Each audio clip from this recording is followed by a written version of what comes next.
Hello and welcome to Bristol Health Cares. I'm your host, Kurt Barwis. I am the president and CEO of Bristol Health. This program is for you. It's really about how you navigate the system of care, how you access care, and it's really about trying to answer questions you may have and really didn't know who to ask.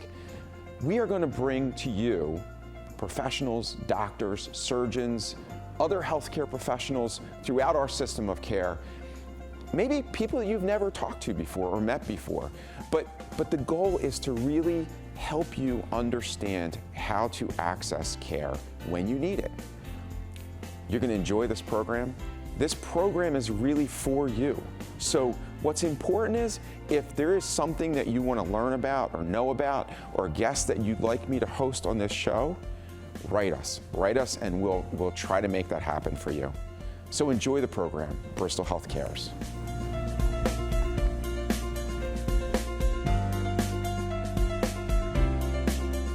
Hello and welcome to this episode of Bristol Health Cares.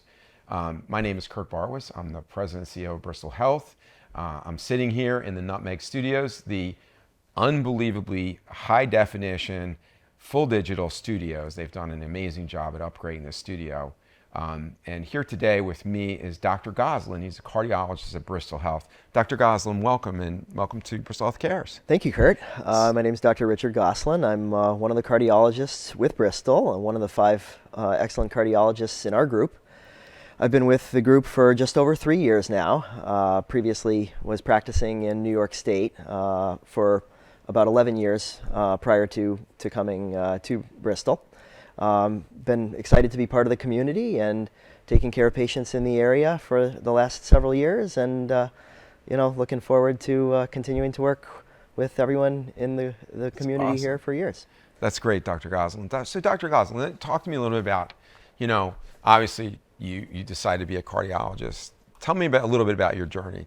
I think the viewers love to hear, how you got where you are and Sure, what made you do it. Yeah, I'm a New England guy. I grew up in Western Massachusetts, actually right over the border in Agawam, which is literally just north of Enfield, Suffield area.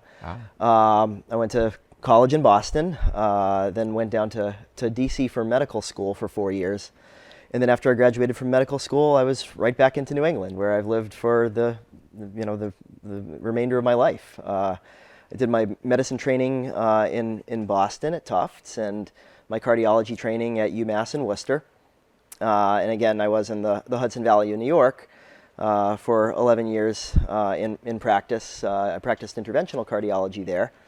And then after our daughter was born, we wanted to move closer to family. My family still lives in Western Massachusetts. My in-laws live in Cheshire, and so this was an excellent area for us to be right in the middle, where we're close to both of our families. So you were doing interventional cardiology, now you're doing community-based cardiology. Yes, non-invasive cardiology. So that's interesting. So that actually is an added benefit to patients because you had that experience. Sure, right? I carry a little bit of a different skill set, even though I'm not practicing interventional cardiology anymore. I have, obviously, other than just procedural skills, that came with a lot of extra training that gives me a different perspective on how to manage our patients, particularly patients that are having acute coronary syndromes or stable coronary disease. It was a wonderful experience, but after my daughter was born, I decided to make a little bit of a career change to spend more time with the family. So. Got it. So what made you think, why cardiology? I mean, obviously you go through medical school, you get exposure to everything. And Sure. What was the magic that? Well, you have to understand which things that you don't want to be involved in first, and obviously kidding there. But GI, gastroenterology was not for me. OB, obviously a very, very important specialty, but not for me. Yeah. I really enjoyed cardiovascular physiology. It makes sense to me. It's very intuitive. I can think my way through it. There's something very elegant about the heart and its anatomy, its physiology, the way it works. And it just seems simple to me. And practicing interventional cardiology, I decided to go into that because it was an extremely fulfilling, very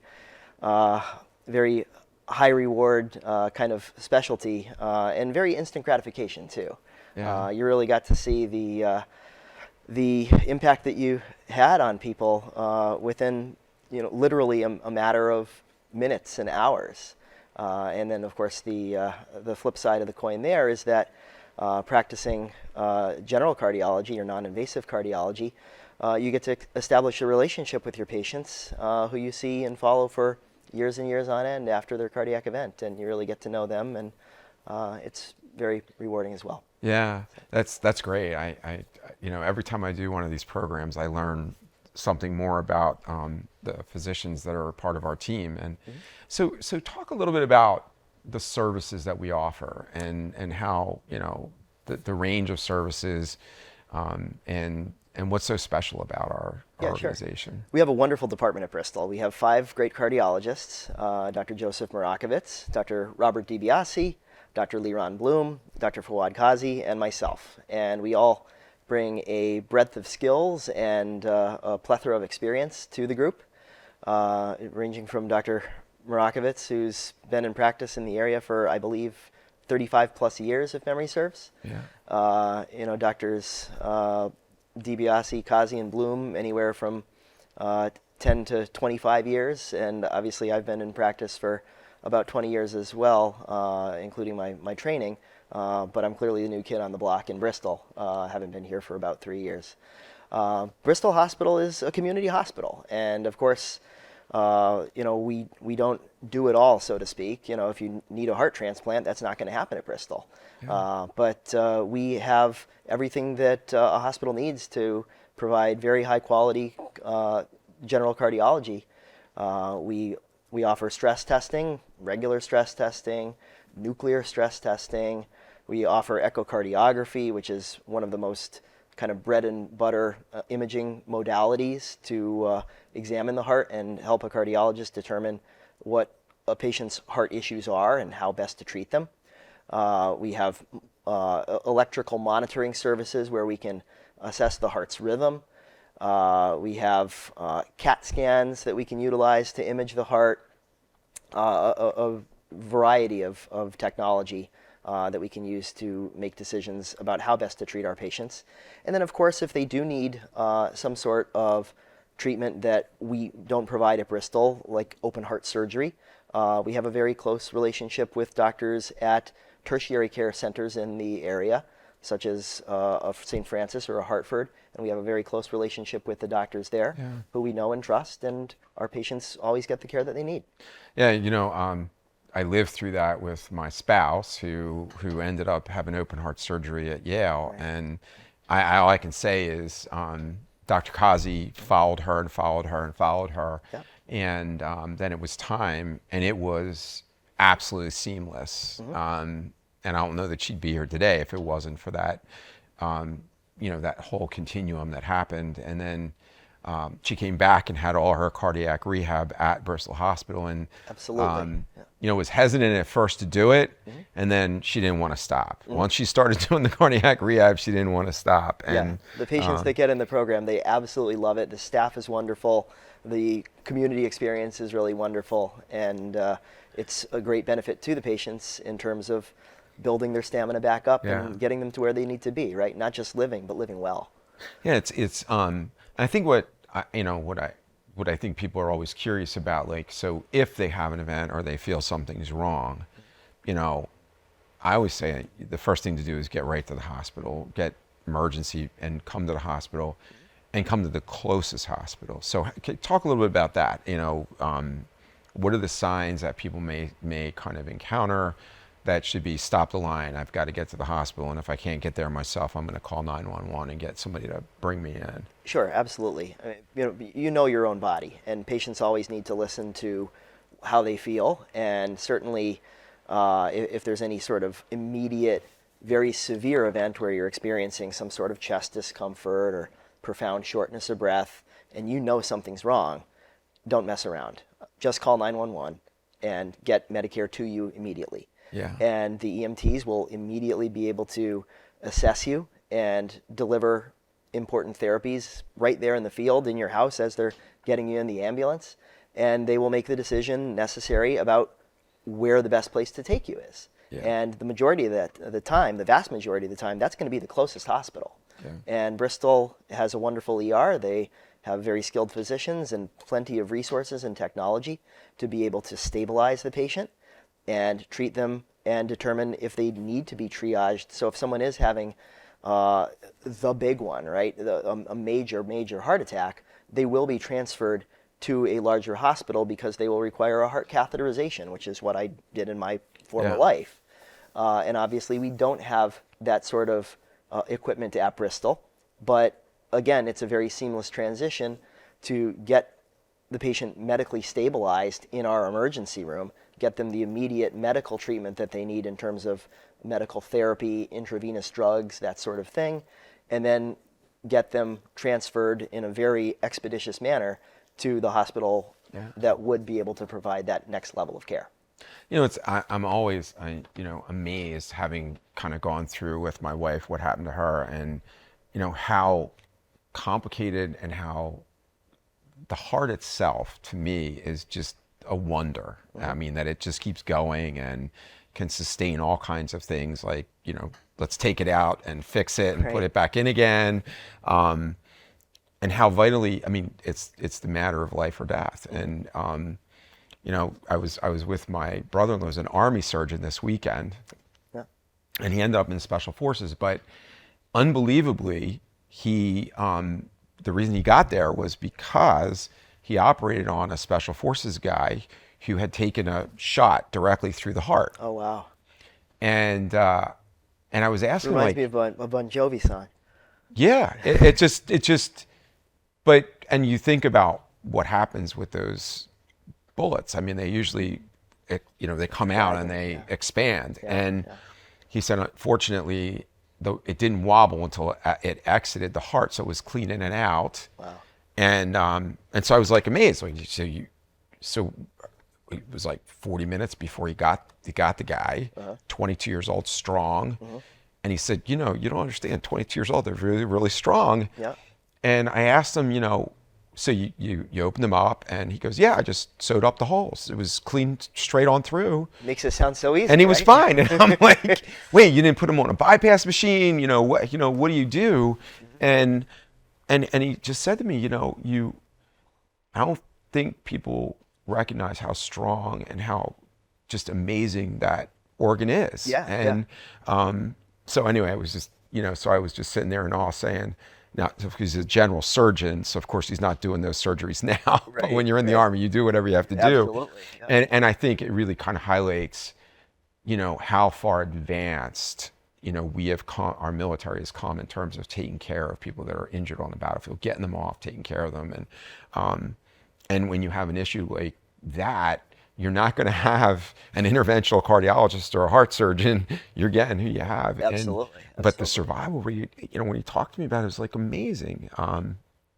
Anyway, so I could see. The human body has an amazing capacity for resilience. And, it's the most elegant machine ever divinely created, right? Yeah. And the heart is the engine of this machine. And, it's, again, from a physiology standpoint, it's fascinating to think about how the engine has so many moving parts, but it keeps working, and ultimately sometimes the parts do fail and they need to be replaced or repaired or whatever. Yeah. But we now have the technology that we can do so much to extend people's lifespans, and some of that came from military technology or military advances that trickle down into the civilian population over time. But if you think about it, human life expectancy, 200-300 years ago was about 50 years old. Yeah. And now people, I think you're actually being generous. maybe so. Yeah. But yeah, I totally get it. I remember as a kid, I grew up in Philly, and there's a place called the Franklin Institute there, and they have a full room size heart. That as a kid, all the school kids go through it. You walk through the heart, and it beats and everything. And I think that was the first time, and I still think about, I can actually still picture going through it and being amazed, because it was like, it was a whole room size, and actually pretty cool. But So you mentioned advances, and I mean we've had lots of advances. I mean obviously statins. Yeah.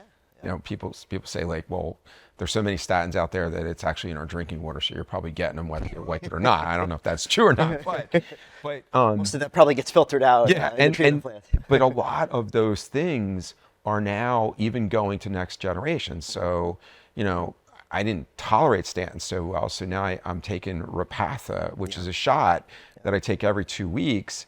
And I was one of these individuals with cholesterol that was north of 3 something, and now I'm sitting at 100, and you know, a senior guy feeling good about, you know, that I'm doing the right things. Right, absolutely. And I'm sure before you even started on medication, you tried to improve that cholesterol through Absolutely. diet, exercise, right? And you're doing all the right things, but geez, my cholesterol's still extremely high.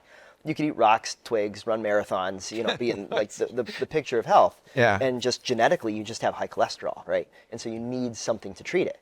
And so the first line of treatment, obviously, is statins. And, you know, I think it was 1984, lovastatin came out, the first statin. You know, before that, oh, well, you got high cholesterol, and we now realize that eventually you just probably have a heart attack or a stroke. Yeah. And the advent of statins was actually a major advance in terms of public health, and probably over the past 30 to 40 years has contributed an additional 5 to 10 years of life expectancy because of all the heart attacks and strokes that have been prevented by statins, you know. But, you know, the struggle is real with statins, and people really do have side effects, you know. I was one of those people. I can vouch for that. And some people, you know, the word is out. Read on the internet, or, you know, your cousin or the guy at Dunkin' Donuts tells you, oh, don't ever let anyone put you on a statin, and that stuff almost killed me. Yeah. And that's a little bit overdone. But absolutely 10 to 15% of people will have limiting side effects on statins that preclude them from taking the medication. And for people that like you that have that side effect, and if they do have very, very high cholesterol, or if they've had a previous cardiac event, then we do have this new generation of a class of medications that are injectable medications, generally taken every 2 weeks. There's a newer one that's actually administered in a depot fashion that's done twice a year. But these medications, they don't have side effects. They are not statins. They're totally different. And they're every bit, if not more powerful in terms of reducing the numbers of your cholesterol. And it now seems we're getting data that shows that they're very equivalent in terms of reducing cardiovascular risk as well.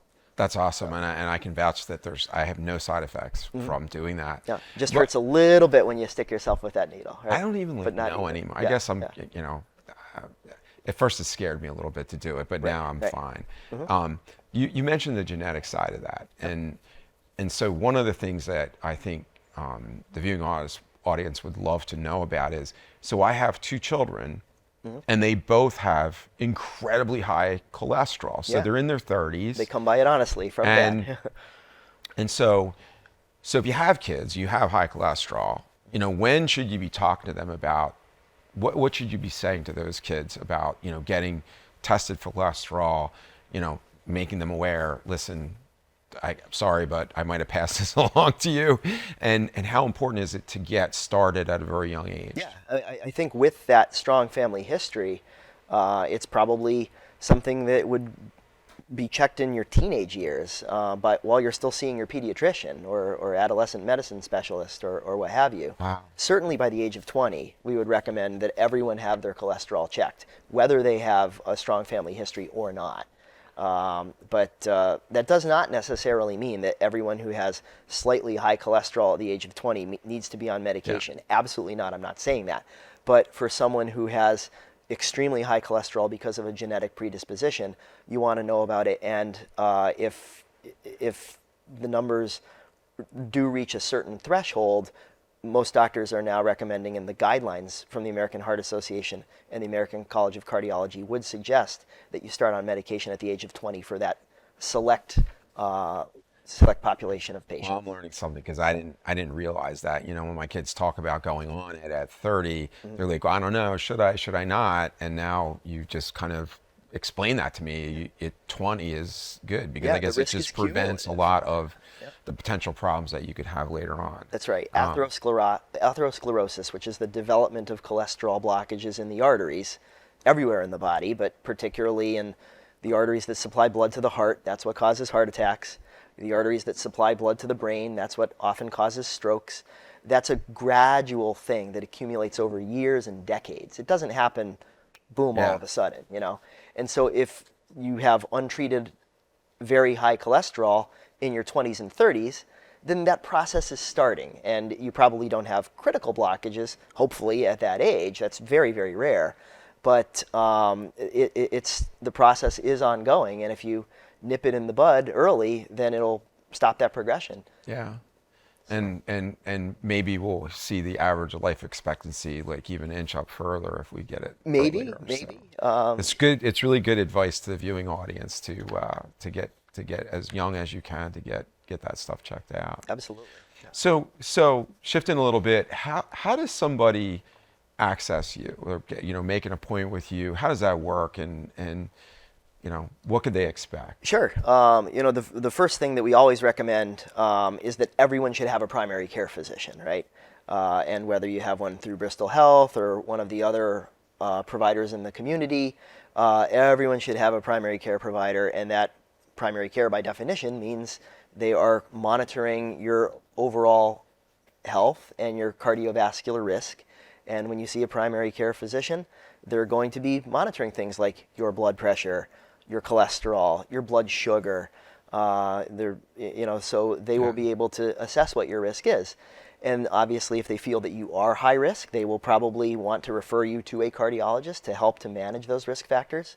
Certainly, if you're having any sort of symptoms that are concerning, again, chest pain, trouble breathing, palpitations, unexplained episodes where you pass out, oftentimes those patients will get referred to a cardiologist as well to help to evaluate what's going on and see if there's any sort of additional testing that would be necessary to make sure that the heart is okay.